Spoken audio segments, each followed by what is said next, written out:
Our next speaker, Rita Lopidia. Rita is a co-founder and executive director, Eve Organization for Women Development, South Sudan and Uganda. She has a long experience in gender, women, peace and security in Sudan and South Sudan. She played a role in IGAD, and she is a signatory to the Revitalised Agreement on the resolution of conflict in South Sudan, which are very topical at the moment, the Revitalised Agreement as well as the conflict which is going on. So Rita, welcome and thank you very much indeed. Thank you very much for inviting me for this important conference. I have been invited to share with you my thoughts on the implementation of the Revitalized Peace Agreement. And it's basically due to my involvement throughout the peace processes, starting from 2014 until the time the Revitalized Peace Agreement was signed. I'm going to take you through this presentation to share with you my thoughts, and I'll be happy to hear also comments from the audience, as well as happy to take questions. Just to give a brief highlights of the Revitalized Agreement, I'm sure we are all aware. It was signed on the 12th of September 2018, and a pre-transitional period of 17 months and 10 days due to the extension that happened.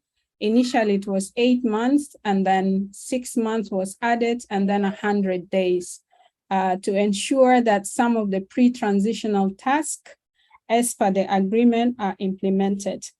Unfortunately, we are also all aware that not all the pre-transitional tasks have been implemented in the pre-transitional period. So the parties agreed that the transitional period starts from the 22nd of February 2020, and it was supposed to end on 22nd February 2023. However, due to the lagging behind or the slow implementation of key aspects of the agreement, the parties again agreed that they will extend the transitional period for another 24 months. So the roadmap for the extension of the RRCs was signed on the 2nd of August 2022, a few months ago, and it will run from 22nd February next year until 22nd February 2025, where hopefully that by that time we'll be ready for elections. So just to give some thoughts on the agreement, initially when the RRCs was signed, it was expected to be implemented in 36 months because of the nature of the articles in the agreement. It is also a very costly agreement. We are all aware it is very costly to maintain 5 vice presidents, to maintain 550 members of parliament, and as well as a huge cabinet. So any extension of the implementation of RRCs is actually detrimental and not in the interests of anyone in South Sudan.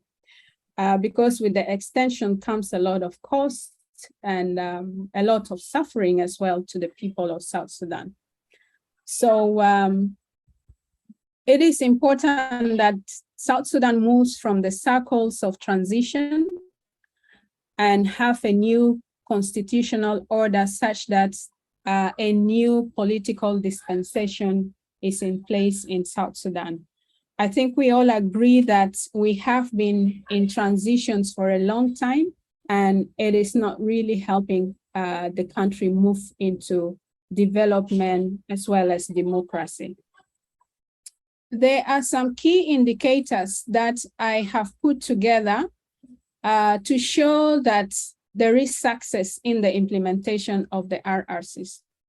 Number one is that the permanent ceasefire continues to hold. among the parties, that will be a key indicator that we are heading in the right direction. The formation and reconstitution of all institutions and mechanisms as per the agreement, it is also another indicator that I've put. And the review and amendment of all the laws as stipulated by RRCs, the training and redeployment of necessary unified force prior to the formation of Artigono. That is what the agreement has said, that initially the unified forces are supposed to be trained and redeployed before the start of the transition period. But 4 years down the line, which we will look into that later, that this has not been finalized. And the formation of Artigono with one commander-in-chief for the transition period, this is something that the country is still struggling with. There is still no one commander-in-chief. Also inclusivity, ensuring that the women and youth participate in the implementation of the RRCs. And specifically for women, our interest is the implementation of the 35% affirmative action and the voluntary and dignified return of IDPs and refugees that will show us that there is something happening in the country, there is an improvement, and the IDPs are able to go back home and the refugees come back home. And inclusive permanent constitution making process, and then finally a free, fair, and credible election at the end of the transition. So these are the key indicators that I have put together. But now let's go and see what is actually happening with the RRCs. Number one, I want to take us through some of the critical pending tasks of the Revitalized Agreement. Chapter 1, which is governance. Up to now, the judicial reforms have not been finalized. It was launched in July, but to date, the process has not been completed. And the establishment of an independent, impartial, and credible constitutional court is not done. And we all know in our context that it is important that we have this credible constitutional court because of a number of things that will be happening, the permanent constitution making process and eventually elections. So there is a need to have this independent, impartial, and credible constitutional court. Completion of review and amendment of several legislation by the NCAC, which is the National Constitution Amendment Committee. They have done well on their part, but there are still 5 outstanding acts that needs to be reviewed by NCAC. And there are also a number of bills that are pending at the TNLA to be passed. Among them is the National Security Bill, among others. Reconstitution of the National Elections Commission and the Political Parties Council, it's not yet done. And amendment of the National Elections Act to conform with the permanent constitution. According to the agreement, the National Election Act will be amended twice. The first amendment is just under review at NCAC, which will later on go to the parliament. But then there will be a second amendment that after the permanent constitution is done, such that the National Election Act actually conforms with the permanent constitution. Then the necessary preparation to conduct a free, fair, and credible election. So these are a number of pending things in chapter 1, which is about governance. In chapter 2, which I think is one of the critical chapters for the success of the Revitalized Agreement, is the permanent ceasefire and the transitional security arrangement. The graduation and redeployment of the necessary unified forces, phase 1, 2, and phase 2, it's not yet completed. To date, we do not have even half of the unified force graduated, and those who are graduated are yet to be deployed. So we are running behind schedule. Remember, I told you that the training and reunification and redeployment of these forces were supposed to happen from the pre-transitional period. But now, 4 years down the line, we have not yet graduated 40-something thousand unified forces, and we have not deployed them. So it was yesterday, another 13,000 unified forces were graduated in WOW under the Bahar Ghazal state region. But that still doesn't bring us to half of what the agreement has stipulated. And of course, we have a challenge with the operationalization of the DDR. Up to now, a budget has been allocated, but we don't know when this is going to start. And there is still a challenge with the demilitarization of civilian centers. A number of civilian centers are still occupied by military. In terms of humanitarian assistance and reconstruction, there is still no enabling environment for the voluntary and dignified return of refugees. We have seen some refugees coming back, and then they go back, and IDPs going out, and then they go back to the protection of civilian center. And the Special Reconstruction Fund is not yet reconstituted to support with the reconstruction and the return of IDPs and the refugees. In terms of economic reforms, a lot has not been done yet. The review on and reinvigoration of the Independent Fiscal and Financial Allocation Monitoring Committee is not formed. Publishing and submitting to TNLA all revenues, expenditure, deficit, and debts of Artigono, it's not done. Up to now, we are not sure of how much debts the government have. And the establishment of the Youth and Enterprise Fund, it's not yet reconstituted, and this is a major enterprise to improve the economic and livelihood, especially of women and youth in South Sudan, as well as the establishment of the Economic and Financial Management Authority. So in terms of Transitional Justice, Chapter 5, the Commission for Truth, Reconciliation, and Healing has not been reconstituted. The Hybrid Court for South Sudan is still with the African Union, and Compensation and Reparation Authority has not been reconstituted. In terms of the parameters for the constitution-making process, the Parliament has just passed the bill for the constitution-making process, but it is yet to be signed by the President into law such that the constitution-making process can kick off. Then the reconstitution of the National Constitution Review Commission, and then later on the transformation of the TNLA into a Constituent Assembly for the adoption of the permanent constitution. So that are the critical pending tasks. The exact end of the transition period, which is we already see the huge articles that have not been implemented, and definitely these articles cannot be implemented in the remaining months. And then the parties then went ahead and extended the transitional period to another 24 months because there is a provision in the agreement allowing for that. But then the challenge is this extension was passed in August, and already now we are lagging behind, and a number of deadlines have been missed.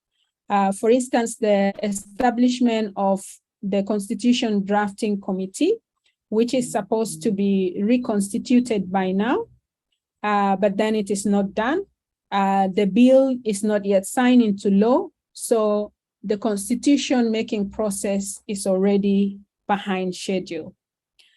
And the Commission for Truth, Reconciliation, and Healing, it's also behind schedule by now it should have been reconstituted. We all agree that truth and reconciliation and healing is a very crucial part for peace in South Sudan. But we have missed a deadline. By 22nd of September, this commission is supposed to have been reconstituted, but it is not. As well as the CRA, which is the Compensation and Reparation Authority, by 9th of November, it's supposed to be reconstituted, which is like 3 days from now, but there is no any development that we have had.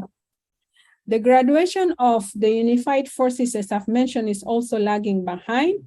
Most of those graduated are from the greater Equatorial region and Jonglei. Upper Nile and Barghazal were postponed due to logistical challenges, and we know the floods that are happening. There are no uniforms, the issue of transportation. It was only yesterday that part of the unified forces were graduated in WOW. And we have a deadline of the end of this month to have graduated and redeployed these forces, and also got the second phase into the training or the cantonment areas. But it is clear that in 3 weeks, I am not sure whether it is possible to graduate all the forces that were trained, and also redeployment of the graduated forces, as well as the second phase of these armed groups are taken into cantonment. So it will really be a miracle to see that happen in the next 3 weeks. So these are some of the challenges that we still face with the implementation of the agreement. So some of the challenges and others to those who will power to accept change. And of course, we all know that change comes with people losing position, benefits, and so forth. You can still feel among the parties that signed the agreement, there is still a level of distrust. It seems like everybody is still holding their cards close to their chest. So there is a deficit of trust among these leaders. And the issues of corruption and accountability is still a challenge. A lot of money is flowing into the country, but we don't see where this money is going, honestly. And the citizens are still suffering. And so we still have an issue when it comes to accountability. There is also a shrinking space for expressing different opinion. We have seen detention of journalists and civil rights activists. So this discourages people actually from new thinking into how we can take the country forward. So there is no enough space for people. Every meeting you have to conduct, there must be a national security urgency in the meeting. So in my own perspective is that the issue we have at hand is not the agreement in itself, but the partners to the agreement. So even if we have the best agreement in the world, but there is this lack of trust among the parties, then even the best agreement will not work in our context. So in order for parties to ensure that whatever agreement we have deliver to the people of South Sudan, people see the dividends of peace and we move from conflict into development and democracy, the leadership have a great role to play. And the issue of trust need to be something that needs to be addressed. So what is the impact of what is happening in the country to the people? You know, I would say working in the NGO world and also in the civil society, traveling around the country, I can see the disillusionment among the people of South Sudan. The frustration we see in the youth, and that is driving them because there are no opportunities. It drives them to join different tribal militias. And it's spreading all over the country. In Jonglei State, in the greater Pibor administrative area, even parts of Equatoria now, because of frustration, people are joining tribal militia groups. And we have also seen youth challenge their frustration, humanitarian and peacekeepers, and the surge in xenophobic hostility towards humanitarian workers, people from Jonglei saying that all the jobs in Jonglei should be for people from Jonglei. Those in Eastern Equatoria don't want others from other states to come and work in the humanitarian agencies in the state. So these are results of frustration from the youth. And we have seen a rise in the conflict over land and resources. And because of the nature of the agreement, there are communities who feel that they are not represented at the national government. And as a result, it's very difficult to actually hold those accountable for misuse of authorities. And some communities feel that they are not part of the implementation of the process, and they don't see themselves represented, and it is also creating issues. We have seen a surge in the militarization of cattle raiding, and because of the proliferation of small arms everywhere, and the dire economic and humanitarian situation because of the conflict, but also because of the natural disaster, the floods and so forth. So these challenges has the potential to undermine the relative peace that we currently have. Not unless some of these things are addressed, it is going to cause more trouble in the country. So just to remind ourselves, how did we even get to this level? How did we get to this place in the first place? And I think we have seen that a political crisis have gone tribal, and then we have seen the split in the SPLM, and that did not come out of the blue. I think it's because of what people feel. And I remember in 2012, there was grassroots consultation, and people actually from the grassroots really showed their frustration, and they have clearly said that there is a problem with leadership in the country. So I also concur with that, that for South Sudan to have sustainable peace, this issue within the leaders, the political elites, has to be resolved. Otherwise, we can even have the best agreement in the world, but still, if the leadership crisis, if the political crisis at the level of the parties are not addressed, and the fundamental issues that led to the breakdown of the country is not addressed, then we will continue in these circles of transition, which is actually not helping the people of South Sudan move forward. So with all this, where are we headed? Is there still hope with the RRCs? Can it deliver? Can it take South Sudan across the country to the other side of the river into sustainable peace and development? Do we believe that the parties will miraculously achieve the outstanding critical task in the next 24 months? It is a question to all of us. What if we reach to the end of the 24 months and nothing happened? What will happen?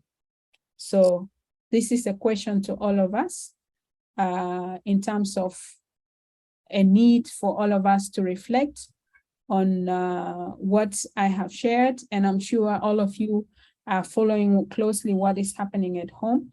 This is not something new. So it is up to us as people of South Sudan to think, to reflect, and see where we are headed. And this brings me to the end of my presentation. And thank you all. And once again, thanks the Sudanese Programme for inviting me to share my views in this important conference. Thank you very much. Thank you, Rita. I'm sure there will be lots of questions to be asked. Richard? Yes, I'm hearing you. A question from the audience, if you please, to Rita. Thank you, Ahmed. I'd like first to encourage the audience who are online to please submit any questions. You can write them into the Q&A box, which should be at the bottom of your screen. And if appropriate, if possible, I may be able to connect you so you can ask your question live. Yeah, thank you. My question to Rita is that because this is now a failed agreement, you know, most South Sudanese think that it's a failed agreement. What is the next step that they are doing? Because as she has mentioned, 2 years onward is not going to solve the problem, because now it's a failed agreement from the perspective of Rachel. Thank you. Thank you. It overlaps with one of the questions online, which is from Yanga Saturnino Tartesio, who asks, Rita, is the slow pace of the peace agreement, of the slow pace of implementation, is it due to financial difficulties or lack of political will? And secondly, overlapping just with what was said now, was the Revitalised Agreement essentially imposed, as some parties claim? And if so, by whom? Yanga says, what was the kind of peace agreement that South Sudanese would have wanted? And the other question online, Rita, is, have you noticed any changes, any indicators of change in public South Sudanese views or opinions about the peace agreement or otherwise? Is there any change for better or worse? Rita? All right, thanks for the questions. And I would like to start with what the last speaker was talking about. It is a question to all of us South Sudanese. What is it that we need to see happen? So my presentation is to share with you what actually is happening on the ground and my point of view in terms of the indicators. Are things going in the right direction or not? And it doesn't necessarily mean whatever is happening on the ground is my point of view. So I need to correct that, that whatever is happening in the country is a collective responsibility of all South Sudanese, whether you are in the country or whether you are in the diaspora. It is our collective responsibility to see that the country eventually is headed towards sustainable peace, and the people of South Sudan live in peace and security. Thank you, Rita, very much indeed. You have raised many issues and problems